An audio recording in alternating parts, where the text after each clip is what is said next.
Salam Imam Harto Insight. Pada hari ini kita sangat berbahagia sekali berjumpa sangat orang yang mumpuni dan berpengalaman serta profesional di bidangnya. Beliau tidak lain adalah Dr. Magdir Ismail, SH LLM.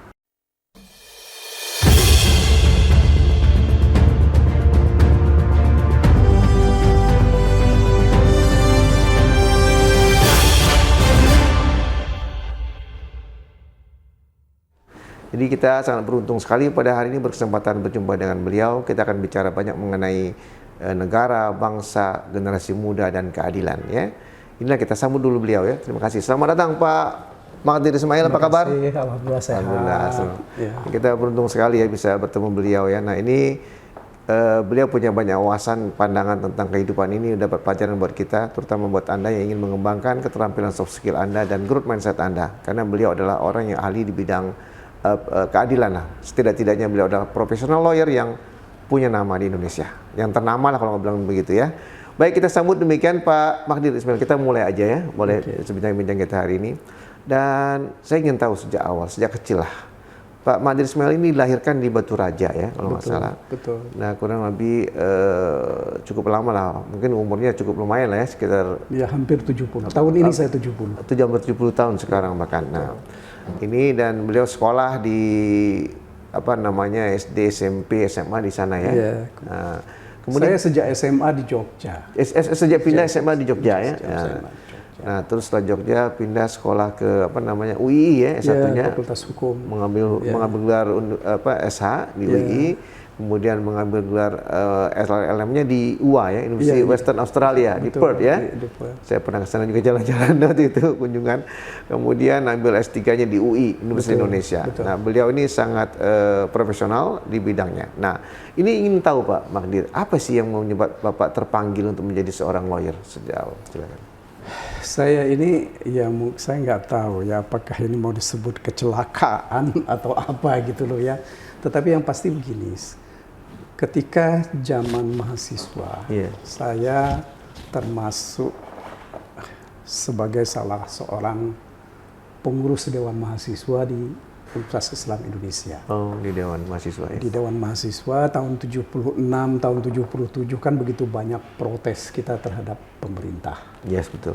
Nah, di awal 78 saya termasuk bagian yang beruntung dalam tanda kutip karena ditahan oleh pemerintah Orde Baru.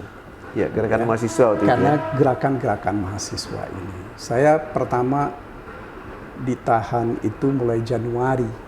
21 Januari saya ingat betul itu tahun 78. Saya lupa tanggal berapa sampai tanggal berapa di Semarang. Di Semarang itu di Balak Intel. Ya di bawah Kodam. Ya itu kalau zaman dulu kan masih ada apa ya kegiatan-kegiatan khusus intelijen ya terkait dengan seluruh kehidupan rakyat Indonesia ini. Gitu. Nah, kemudian saya kalau nggak salah Juni atau Juli tahun 78 itu kami dipindah ke Jogja, dikembalikan dan saya ditahan di Denpom Jogja. Nah, tahun 78 Agustus kami dilepaskan. Saya dan kawan-kawan itu dilepaskan karena tinggal kami berempat, tadinya ratusan orang yang sempat ditahan. Oh, tinggal berempat yang terakhir. Jadi kami berempat ini yang pertama ditahan, kemudian kami berempat ini pula yang paling belakangan dikeluarkan dari luar biasa. Nah, di dalam proses ini saya melihat bahwa terutama ketika di tahanan di Balak Intel, ya intelijen tentara ya, itu kan mereka menahan orang yang kadang-kadang nggak jelas apa urusannya, ya. Petani ditahan karena dituduh mau makar misalnya, ya seperti itulah yang. Dan terhadap orang seperti ini kan tidak bisa ada pembelaan apapun. Iya betul. Ya kan? Dan nggak mengerti juga. Bagaimana caranya mereka membela diri? Mereka juga tidak mengerti. LBH kalau saya tidak keliru ketika itu hanya ada di Jakarta, LBH Jakarta. Ya, beberapa fakultas hukum ada memang menyiapkan LKBH gitu loh, tetapi kan belum begitu aktif. Nah, kemudian pada Januari 79 proses saya itu dilanjutkan ke persidangan. Cuma saya sendiri. Waduh, dari 4 orang tuh dari sendiri 4 lagi. orang saya sendiri. Masya Allah, ini gemblengannya luar biasa nih. Di sidang, dan kemudian dalam persidangan itu saya sempat ditahan oleh pengadilan, oleh ketua majelis, dan saya ditahan di LP Wirogunan namanya. Itu adalah LP tua di Yogyakarta. Dan saya menyelesaikan sebagian dari kewajiban akhir sekolah saya di situ. Karena saya ujian tertulis terakhir itu di situ. Di Karena LP ya di LP itu karena nggak bisa kebetulan waktu konsultasi. waktu sedang dilakukan ujian saya tidak mendapat izin dari untuk pengadilan keluar. untuk keluar. Boleh ikut ujian tetapi tetap di tempat dalam LP. LP. Nah, apa yang terjadi di LP ini? Saya melihat kan banyak tamping ya. Tamping itu adalah tahanan pendamping. Oh. Jadi orang-orang yang bantu-bantu kita membersihkan ruangan, membawa makanan dan lain-lain. Saya kan kadang-kadang sebagai mahasiswa Fakultas Hukum kan suka saya tanya, kamu itu kenapa kok sampai ditahan? Ya ceritalah. Dan satu hal yang saya tangkap jelas, bahwa terhadap mereka-mereka ini tidak ada pembelaan yang diberikan. Jadi mereka proses persidangan, bahkan ketika di sidang dakwaan dibacakan hari itu, kemudian diperiksa saksi hari itu juga, kemudian diputus bisa hari itu juga. Nah, melihat ini, apalagi ketika itu saya juga dibela oleh Ketua Pradin Jogja, kemudian juga ada advokat dari Jogja itu, alumni UII, dan dekan kami ketika itu juga kebetulan advokat membela saya, dan lantas ada tambahan pembelaan dari LBH Jakarta dan juga dari Lembaga Keadilan Hukum, LKH namanya dulu, di bawah Muhammadiyah di Jakarta ini. Nah, mereka lah yang secara volunteer membela perkara saya dan perkara mahasiswa-mahasiswa yang lain. Nah, saya melihat itu, ya saya pikir mestinya jalan yang saya ambil adalah jalan pedang ini, gitu loh. Ya, dalam arti bahwa begitu banyak kita bisa lihat, kita saksikan orang tidak mendapatkan keadilan karena mereka tidak bisa membela diri di hadapan persidangan. Nah, itulah kira-kira awal bagaimana kemudian saya selesai menjalani masa persidangan, kemudian saya menyelesaikan kuliah tahun 79 itu, dan kemudian saya pindah ke Jakarta, ya segala macam lah beberapa hal saya lakukan, dan terakhir saya bergabung dengan LBH Jakarta. Nah, di LBH Jakarta ini perkara-perkara yang kami tangani itu kan perkara sederhana. Perkara pencurian, perkara penipuan, perkara penggelapan, perkara perceraian atau perkara warisan. Ya, itulah yang pokok. Meskipun ada juga dulu perkara-perkara besar yang datang ke sana. Saya ingat satu ketika kami membela perkara perampokan dan penculikan ketika itu. Jadi ada kelompok berapa orang saya lupa, mereka itu merampok pernah merampok toko emas atau bank? Toko emas, ya, dan kemudian juga menculik orang. Nah, ketika menculik ini meminta tebusan, itulah mereka bisa ditangkap oleh polisi. Saya pernah membela itu kalau saya tidak salah tahun 81 atau 82 sekitar 81-an lah. Nah, dan terus-menerus ya banyak perkara yang kami tangani. Saya sendiri di LBH itu sampai tahun 83. Dan ada perkara-perkara lain yang saya tangani. Memang saya terus terang saya agak lebih tertarik dengan perkara pidana. Salah satu mentor yang banyak saya kira cukup besar pengaruhnya terhadap saya itu adalah almarhum Jamaluddin Datuk Singo Mangkoto. Beliau ini adalah advokat senior ketika itu, advokat kawakan, terutama dalam perkara-perkara pidana. Ya, saya banyak belajar. Salah satu di antara pelajaran yang saya sampai sekarang saya masih coba amalkan di dalam memberi pembelaan, katanya beliau, yang harus kamu pikirkan adalah menyentuh perasaan hakim Iya. dengan kemudian mengajak mereka berpikir logis. Jadi pembelaan itu harus seperti itu. Ya. Bukan cuma sekedar kita berpikir logis tentang perkara ini, tetapi itu kan harus masuk di akal mereka dan harus menyentuh perasaan mereka. Karena bagaimanapun juga hakim itu adalah manusia biasa sama dengan kita. Mereka punya perasaan. Kira-kira seperti itulah yang saya banyak serap dari almarhum ini. Dan itu pun ya di dalam pembelaan kami pun sampai sekarang kami coba untuk tetap konsisten dengan cara seperti itu. Jadi artinya keberhasilannya sangat tinggi lah dengan menggunakan itu dari pengalaman. Bukan keberhasilan, paling tidak begini. Kalau saya sih terutama dengan kawan-kawan, terutama sekarang ini, itu yang kita coba tawarkan adalah bahwa bisa jadi betul orang ini bersalah. Tetapi kan tidak sepenuhnya kesalahan itu karena ada niatnya dia untuk berbuat kejahatan. Betul. Ya. Mungkin saja terjadi kesalahan itu karena kealpaan atau juga ya karena situasinya yang harus dia berbuat salah. Dan inilah yang kita tunjukkan. Makanya saya katakan tadi bahwa pikiran logis dari hakim dan jaksa itu yang harus kita sentuh, dan perasaan mereka sebagai manusia juga harus kita sentuh dan kita ingatkan mereka. Jadi kira-kira seperti itu yang kita coba lakukan ya. Dan saya sesudah dari LBH itu saya masuk ke kantornya Bang Buyung. Adnan Buyung Nasution dan Associate, selama setahun saya di situ.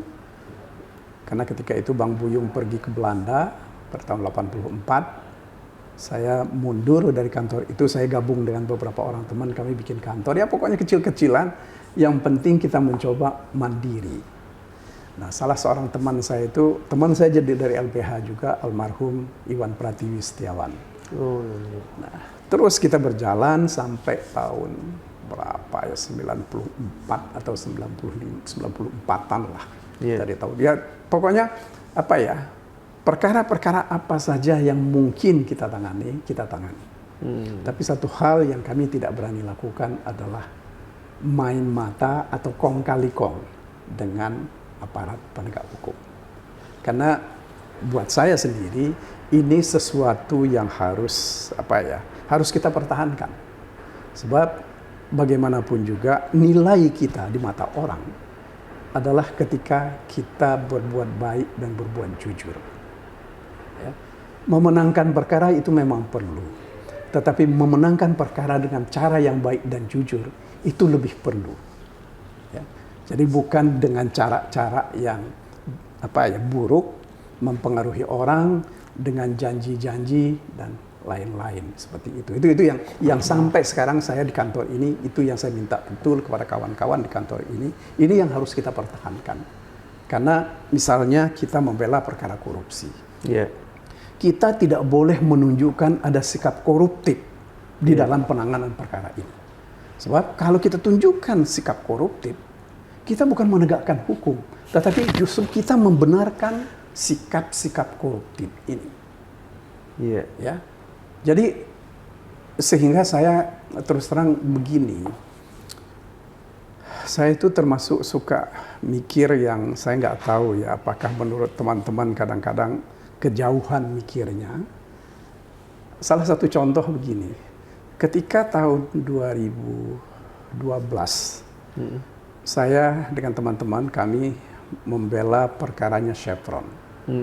Perkara Chevron ini orang-orang dituduh didakwa korupsi karena mereka terkait dengan pengolahan tanah tercemar. Betul.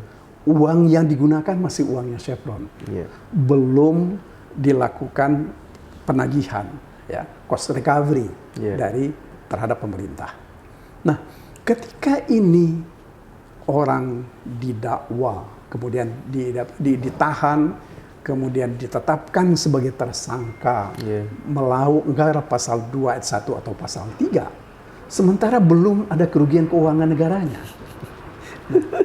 Jadi saya sampaikan kepada kawan-kawan, kita harus lakukan pra-peradilan. Oke.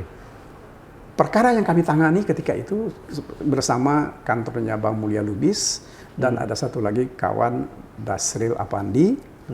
Ada 4 perkara yang kami tangani. Oh iya. Dari 4 perkara ini, 1 perkara atas nama Bakhtiar Abdul Fattah, penetapan tersangkanya dinyatakan tidak sah oleh pengadilan. Sementara yang lain mereka hanya dibebaskan. Nah, celakanya apa yang terjadi? Bahwa proses perkara diteruskan oleh pihak Kejaksaan Agung. Ya. Mereka tidak peduli dengan putusan pra-peradilan mengenai penetapan tersangka tidak sah ini. Berkas perkara selesai, mereka limpahkan ke pengadilan. Orang ini ditahan, Bakhtiar Abdul Fattah ini, dan terjadi proses persidangan. Nah, di tengah proses persidangan ini, saya dengan kawan-kawan dibantu oleh cukup banyak teman, kita mikirin apa sih yang bisa kita lakukan. Yeah. Lantas kami uji ketentuan pra-peradilan ini di Mahkamah Konstitusi. Oh, maksudnya. Nah, ya, Mahkamah Konstitusi menyetujui ya prinsip dasarnya bahwa pra-peradilan itu mempunyai kewenangan, diberi kewenangan untuk menilai sah atau tidaknya penetapan sebagai tersangka dan juga penggeledahan dan kalau saya tidak keliru juga penggeledahan penyitaan dan penyitaan. Nah, 3 hal itu yang oleh Mahkamah Konstitusi diputuskan. Jadi apa yang saya mau katakan adalah bahwa di dalam banyak hal sebenarnya kita sebagai lawyer bisa berbuat sesuatu, bisa memperbaiki ketentuan perundang-undangan yang kita anggap merugikan masyarakat. Nah, ini yang saya rasa salah satu contoh yang saya ingin tunjukkan bahwa sekarang ini tidak semua orang, cukup banyak orang yang menggunakan putusan pengadilan, putusan Mahkamah Konstitusi yang diputus ke atas permintaan atau permohonan kami dulu cukup banyak dipakai oleh teman-teman sekarang. Jadi referensi lah. Jadi referensi lah bahwa ada putusan yang bisa membebaskan penetapan tersangka karena penetapan tersangka itu tidak sah. Nah, itu satu ya. Ada satu hal saya kira yang kita lihat ke depan. Kita ini terutama saya cukup banyak sekarang ini menangani mungkin sejak tahun 2007-an menangani perkara-perkara yang disebut perkara korupsi. Meskipun sebenarnya lebih mulai sejak tahun 2000 ya. Sejak kita reformasi, saya dengan beberapa teman termasuk terutama dulu ketika di kantornya bersama Bang Buyung, ada beberapa perkara korupsi yang kami tangani, terutama perkara-perkara BLBI. Ya. Nah, ini kan perkara BLBI itu kan sebenarnya kan perkara perdata, tetapi dikorupsikan. Betul. Sementara oleh pemerintah ketika itu sudah ada penyelesaian. Ya. Penyelesaiannya kalau orang mempunyai aset sama nilai aset dengan hutang, maka dibuat perjanjian MSAA. Kalau ada kekurangan, MRNIA. Jadi orang itu harus menyampaikan, membuat pernyataan jaminan akan membayar itu, kekurangannya itu. Nah, tetapi kalau orang itu tidak mempunyai harta atau tidak cukup, maka dia membuat pengakuan hutang. Nah, akan tetapi perjanjian-perjanjian ini kan cukup banyak orang yang tidak setuju untuk melaksanakannya. Ya, sehingga ketika itu berkembanglah beberapa perkara kemudian dipidanakan. Salah satu di antaranya yang cukup panjang pemidanaannya itu adalah terhadap klien kami ketika itu Pak Samsul Nur Salim. Ya. Nah, melihat seperti ini, saya terus terang saya pikir begini. Ya.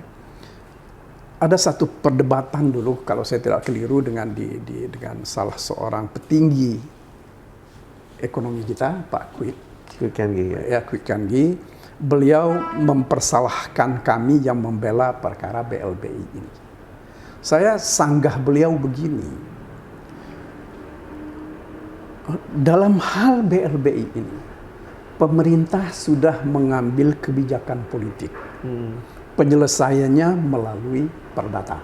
Ya. Nah, penyelesaian melalui perdata ini dikuatkan atau dikukuhkan dengan perjanjian, yaitu MSHA dan seterusnya tadi. Nah, saya bilang kepada beliau dalam satu pembicaraan, perdebatan itu, kalau pemerintah ingin melakukan perubahan terhadap dasar-dasar perjanjian ini, buatlah kebijakan politik, batalkan itu.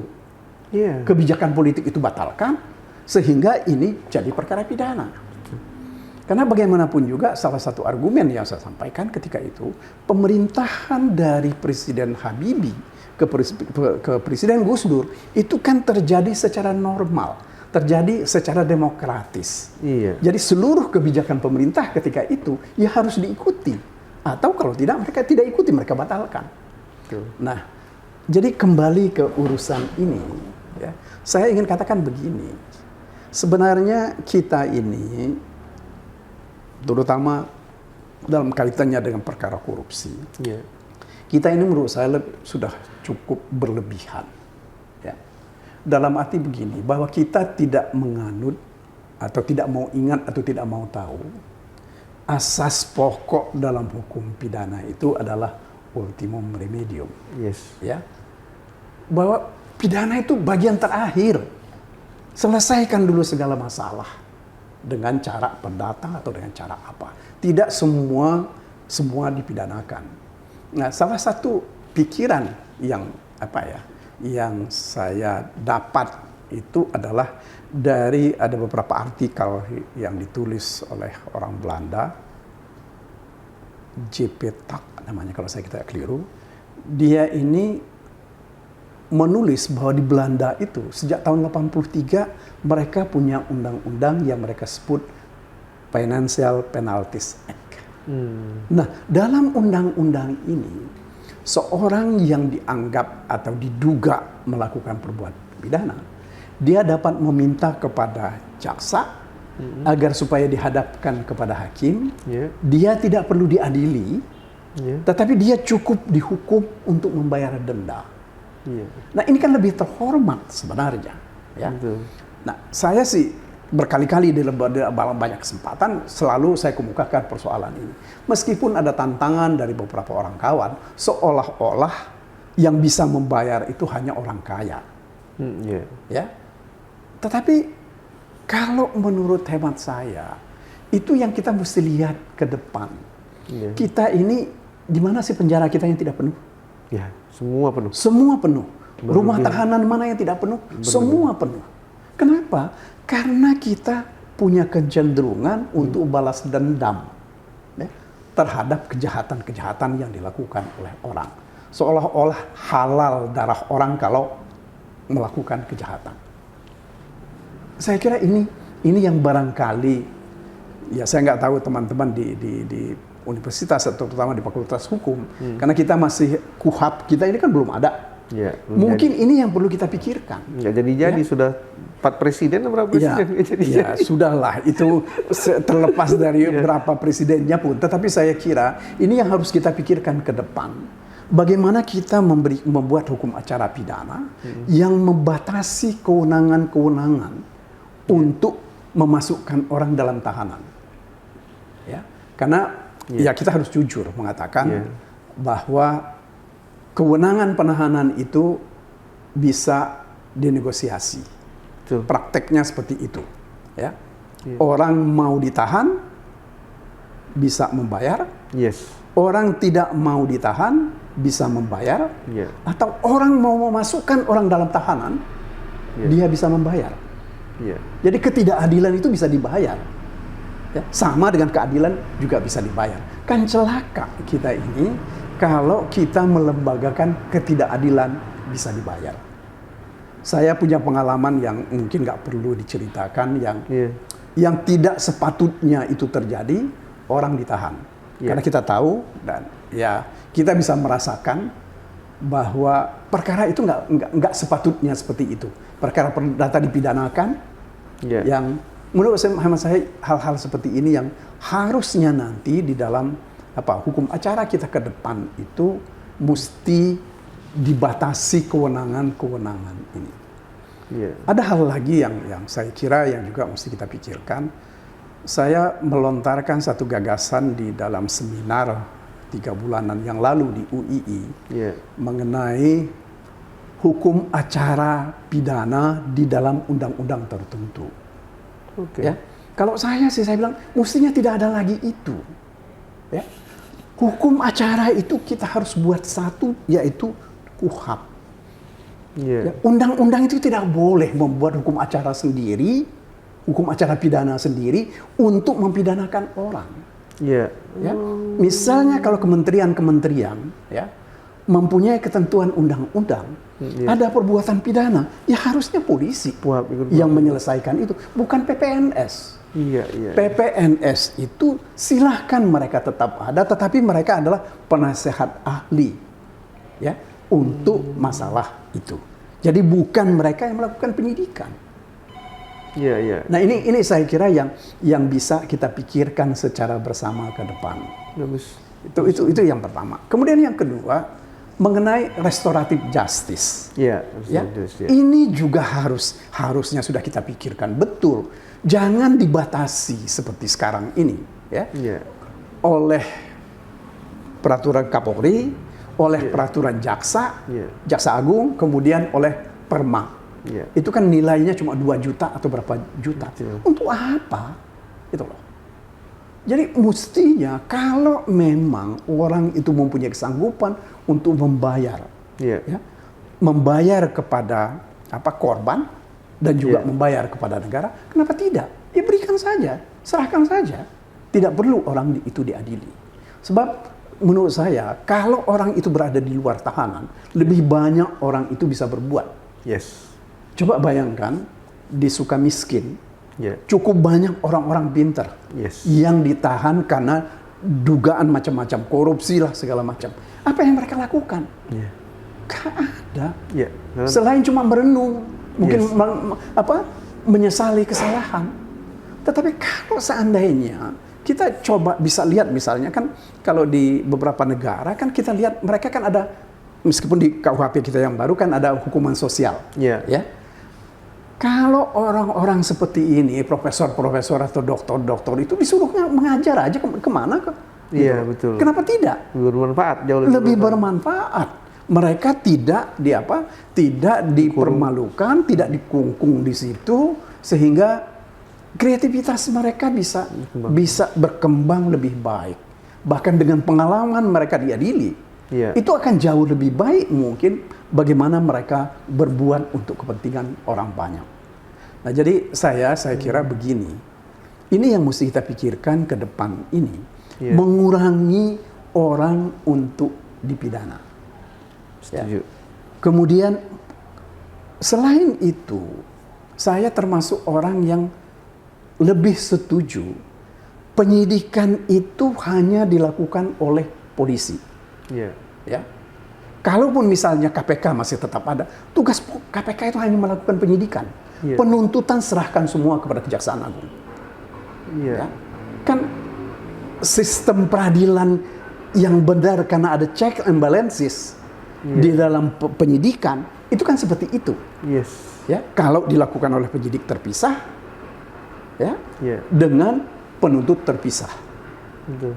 Jadi seharusnya kalau menurut saya, Iya. Kejaksaan Agung itu misalnya Pitsus ya, pidana khusus, itu tidak perlu lagi mereka melakukan penyidikan. Ya, cukup mereka melakukan penuntutan. Serahkan seluruh penyidikan perkara korupsi itu kalau mereka mau tangani ke KPK. Gitu loh ya. Baik. Kalau perkara-perkara pidana serahkan sepenuhnya kepada kepolisian. Setuju. Tidak ada lagi PPNS. Nggak ada gunanya PPNS itu. Kan konyol kita ini, PPNS itu sumbernya adalah selain KUHP memang ada disebut PPNS, tetapi kan ada undang-undang pemerintahan daerah. Iya. Kan konyol menurut saya, berdasarkan perda, karena perda itu juga ada hukum administratif, maka harus dibuat PPNS. Ya ngapain seperti itu? Iya. Ya, Satpol PP atau apa kemudian dijadikan penyidik itu kan nggak perlu. Iya. Kalau ada penyidikan, perkara administrasi atau apapun, Ya, kalau saya, ya serahkan dulu penyelesaian administrasi oleh lembaga itu. Ya, misalnya departemen apa, ya diselesaikan oleh mereka. Kalau ada pidananya, serahkan kepada kepolisian. Itu. Kalau pidana umum, ya kan, untuk melakukan penyidikan. Kalau ini korupsi, serahkan kepada KPK supaya disidik perkara korupsi. Ya. Nah, jadi ini yang saya kira yang harus kita pikirkan ke depan, karena sekarang ini kan sebentar lagi kan KUHP kita ini akan mulai berlaku. Ya, amin. Itu loh ya. Amin. Nah, kira-kira seperti itu yang ada di dalam pikiran saya dalam mencoba melihat bagaimana sih kita ini mau ke depan. Ya. Begini Pak Magdir, menurut Bapak, apakah karena semangat penegak hukum itu ingin sekali kalau bisa tangkap, kalau bisa penjarakan dulu. Dalam penyidikan pun udah berani, masih mungkin kan diskresi ya menangkap orang. Kenapa kok pilihannya menangkap? Kenapa nggak membiarkan? Kok takut sekali mau melarikan diri ke luar negeri? Nah, kan kita bisa mendeteksi orang-orang ini kira-kira punya kemampuan nggak untuk meninggalkan Indonesia? Oh tidak, sudah nggak usah. Kenapa harus ditahan, ditangkap? Ya, ini gimana? lebih pada kewenangan yang diberikan oleh pasal 21 ya, KUHP. 21 itu ya. Pasal 21 itu kan orang itu boleh ditahan atau ditangkap karena ada dugaan mengulangi perbuatan. Ya. Ada dugaan menghilangkan barang bukti, ada dugaan melarikan diri. Yang jadi persoalan kita, kalau orang itu sudah tidak punya jabatan lagi, barang bukti sudah semua disita, apakah masih memenuhi syarat untuk ditahan? Betul. Menurut saya tidak. Nah, tapi kok tetap ditahan gimana? Nah, inilah kewenangan diskresi melakukan penahanan ini, itu yang harus dikurangi. Ya, kalau saya lebih cenderung seperti kalau saya tidak salah ingat, di Belanda itu orang itu baru mulai ditahan. Umumnya, kecuali kalau kejahatan-kejahatan yang luar biasa. Kalau kejahatan-kejahatan biasa itu, kalau sudah ada putusan pengadilan, baru bahkan itu pun orang itu akan masuk di dalam penjara, itu ngantri. Ya, tidak serta-merta. Kalau kita ini kan enggak. Iya, betul. Ini saya kira karena saya lebih melihat bahwa dalam hal cara kita berpikir menyelesaikan perkara pidana ini lebih banyak dengan cara bahwa kejahatan itu harus dibalas dengan hukuman. Saya kira itu saya baca dari beberapa bacaan itu zaman mungkin tahun 1200-an atau tahun 1000 sekianan di Romawi atau di Prancis atau di Inggris. Memang penyelesaian hukum acara itu pada awalnya itu kan adalah perkara balas dendam kan. Pidana itu berasal dari situ. Betul. Nah, tapi saya kira ke depan kita ini mestinya tidak itu lagi yang kita kedepankan. Gitu loh ya. Mari kita coba lihat bahwa penanganan perkara ini mesti kita teguhkan pada manfaat. Ya. Sebab kalau tidak ada manfaatnya, untuk apa? Ya, betul. Gitu loh, ya. Kira-kira seperti itu. Jadi manfaat yang lebih penting. Nah, kalau begitu gini Pak Magdir, apakah orang-orang itu begini? Penahanan itu sebetulnya kan tindakan penyidikan ya. Nah, apakah semua orang ditersangkakan, disidik itu ada praduga tak bersalah? Kalau saya lihat kalau niatnya semangatnya untuk menahan dulu, itu sudah sepertinya menuduh memang pasti bersalah. Tinggal gimana antara praduga dan... Saya kira ini yang kayaknya kita ini kesalahan kita di dalam cara kita berpikir. Praduga tak bersalah itu hanya ada di belakang kepala kita. Ya. Itu kita kesampingkan praduga itu. Yang terjadi adalah praduga bersalah. Ya, saya kira makanya itu yang saya sampaikan tadi. Mestinya syarat untuk melakukan penahanan ini yang harus dipersempit. Ya, dengan bukti-bukti yang akurat. Gitu. Apalagi misalnya kan sekarang ini bahkan orang-orang misalnya minta ditangguhkan penahanannya, dijamin oleh keluarga, bahkan tidak jarang ada jaminan dari tokoh-tokoh. Betul. Ya. penyidik atau penuntut umum bahkan hakim mereka nggak peduli. Ya. Ya. Artinya apa? Hampir tidak ada kepercayaan lagi. Ya. Padahal sebenarnya dalam proses penegakan hukum itu yang utama itu adalah kepercayaan bahwa orang ini sebenarnya adalah orang baik. Sampai dia terbukti bahwa dia melakukan kejahatan, baru boleh dia disebut sebagai penjahat. Kan begitu? Ya. Saya kira ini yang makanya kan kalau dalam pidana itu kan apa ya, bukti kejahatan itu kan adalah bukti yang tidak bisa disangkal. Ya. Nah, bukan bukti abu-abu. Betul. Sekarang kita ini enggak. Bahkan kadang-kadang bukti-bukti itu dicari-cari. Ya. Ya, terutama dalam perkara-perkara korupsi sekarang. Ya. Apa yang menyedihkan buat saya misalnya, di dalam penyidikan perkara korupsi berlomba-lomba dibuat kerugian yang besar. Seolah-olah proses hukum ini adalah proses bagaimana menunjukkan bahwa ada kejahatan yang sampai kerugian 271 triliun. Iya. Ini sesuatu yang bagaimana mereka bisa membuktikan itu. Ya. Saya terakhir misalnya kita lihat sebelum ini kan terkait dengan Pak Surya Darmadi, Ya, Palma ya, Group, betul. ya. Beliau itu disangka dan didakwa merugikan keuangan negara sampai 74 atau berapa puluh triliun. Iya. Triliun. Akan tetapi oleh Mahkamah Agung ketika diputus itu cuma 2, sekian triliun. Kalau kita periksa ulang putusan Mahkamah Agung itu tidak seperti itu. Maka mungkin bisa jadi itu justru yang dialami oleh perusahaan Pak Surya Darmadi itu adalah kerugian. Iya. Ya. Nah, jadi saya kira begini, ini yang kesalahan, salah satu di antaranya kesalahan di dalam menangani perkara-perkara korupsi, terutama yang selalu dikaitkan dengan lingkungan. Ya. Ini kerugian itu mereka selalu meminta ahli hukum, ahli tanah, ya, untuk membuatkan keterangan ahli. Misalnya bagaimana memulihkan tanah tercemar. Ya. Berapa tahun tanah tercemar itu bisa dipulihkan. Ya. Nah, saya ingat ada satu perkara terkait dengan Pak Nur Alam, Gubernur Sulawesi Tenggara. Ya. Beliau itu dulu memberikan izin tambang. Ya. Nah, izin tambang ini dianggap nggak tepat. Ya, ada kesalahan dalam hal itu. Kemudian beliau dipidana. Ada satu yang cara menghitung mereka menentukan kerugian perekonomian dan keuangan negara itu adalah tanah tercemar ini akibat penambangan itu bisa dipulihkan menurut ahli tanah itu dalam waktu 100 tahun.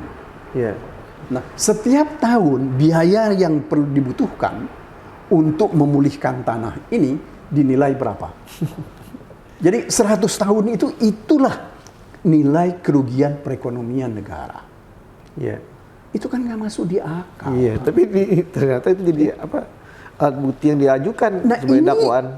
Ini justru meskipun memang oleh Mahkamah Agung ketika itu tidak dianggap terbukti itu. Nah, tetapi yang jadi masalah, ini kan mereka tidak jera-jera gitu loh ya, untuk mencoba memperbesar kerugian-kerugian perekonomian negara ini. Bahkan ada kelompok kawan-kawan yang ahli-ahli ekonomi yang diminta menghitung kerugian perekonomian negara itu dengan cara-cara yang kadang-kadang menurut saya cara berpikirnya aja sesat. Misalnya salah satu contoh yang kami sempat tangani beberapa waktu yang lalu, kerugian perekonomian negara itu katanya salah satu di antaranya adalah terjadi karena ada illegal gain.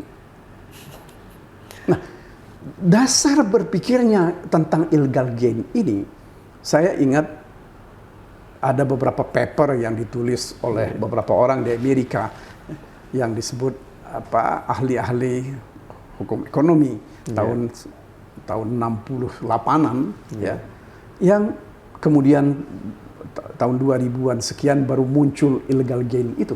Illegal gain ini timbul dari drug and trafficking.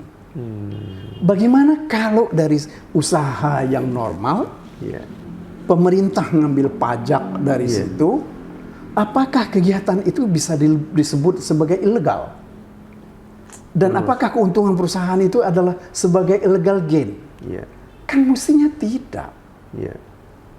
Artinya kan pemerintah ketika mengambil pajak, menerima pajak, atau termasuk pajak ekspor, misalnya kalau barangnya itu diekspor, itu kan artinya kan uang ilegal.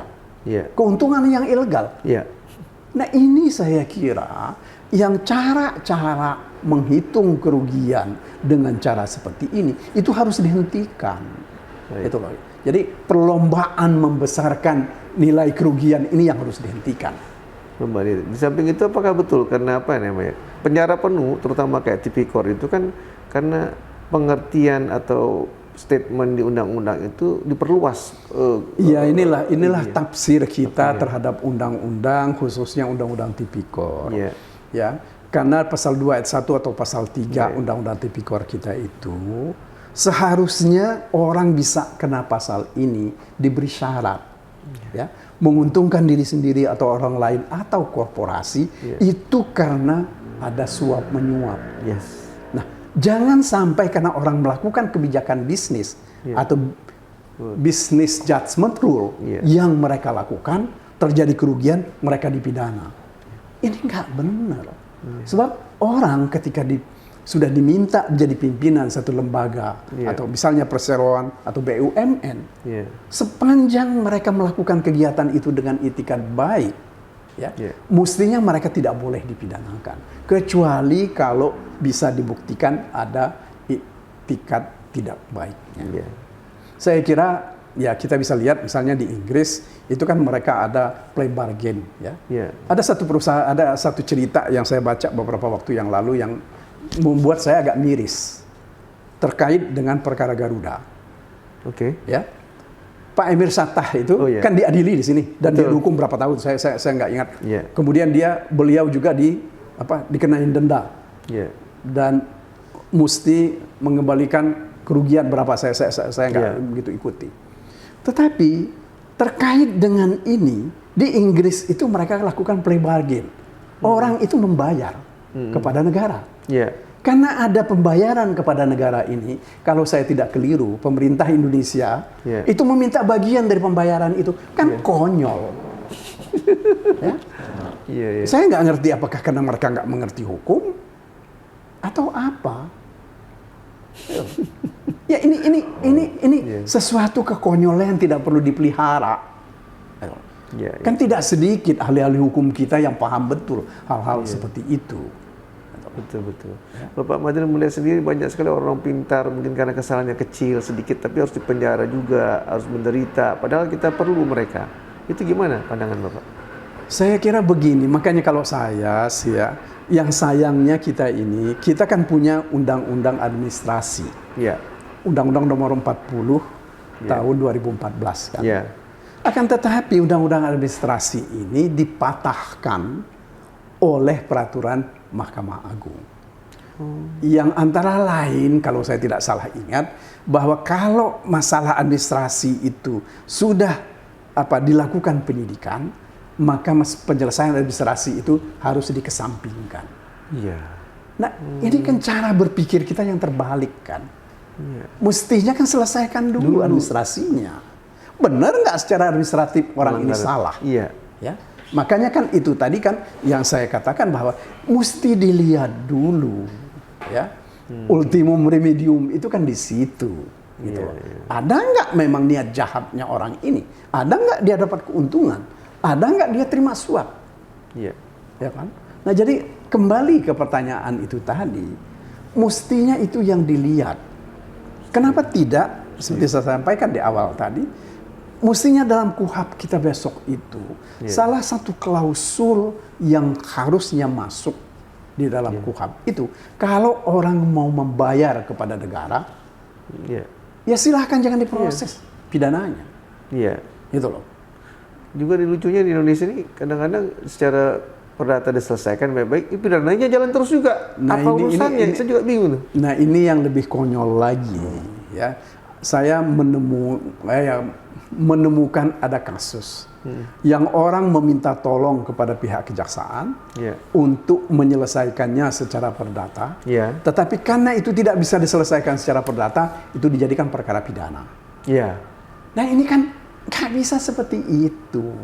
Ya, memang ada kewenangan dari kejaksaan untuk menentukan perkara itu jadi perkara pidana atau perkara perdata. Tetapi ketika satu proses perdata sedang dijalani, sedang dijalankan, mestinya kita stick mereka sebagai pengacara negara, mewakili kepentingan negara, untuk menyelesaikannya secara perdata. Ya. Bukan dengan menyerahkannya kepada Pitsus, gitu loh. Saya kira ya ini sekali lagi mungkin secara konseptual kita, ini yang kita harus ubah mindset kita. Bahwa penyelesaian perkara apapun itu sepatutnya tidak serta-merta kita selesaikan melalui pemidanaan atau melalui perkara pidana. Apalagi dengan cara melakukan penahanan dan seterusnya. Ini yang harus kita hentikan.